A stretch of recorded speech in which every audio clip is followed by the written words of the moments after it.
Chapter 15. "Hurry, Virgil!" exclaimed a man running up to Virgil on the street. He pointed to Spangenberg's gun shop. "Wyatt's down there and the cowboys will surely kill him!" Luke, Jenny, and the swamper watched Virgil go into the Wells Fargo office.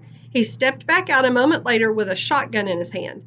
As he walked along the street, townspeople ran up to warn him about the cowboys, begging him to disarm them.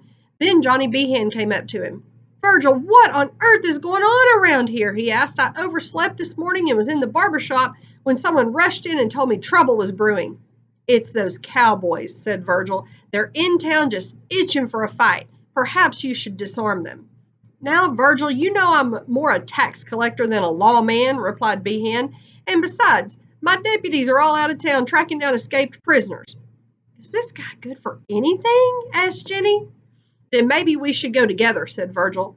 But Johnny Behan quickly left, explaining that he might have a better chance of disarming the cowboys if he went alone. "Sure," said Jenny, "they're all your buddies." In the meantime, several other men approached Virgil, telling him the cowboys were over by the OK Corral. Virgil told everyone that as long as the cowboys stayed there and were leaving town, he wasn't going to bother them. But if they came back into town, he'd take away their arms, since it would be against the law to carry them within the city limits. Virgil met up with his brothers, Wyatt and Morgan, and Doc Holliday. While they talked things over, Virgil handed his shotgun to Doc and asked if he would hide it under his long gray overcoat. He explained that the gun was attracting too much attention. Doc took the shotgun and hid it while handing his walking stick to Virgil. The four men walked the streets together.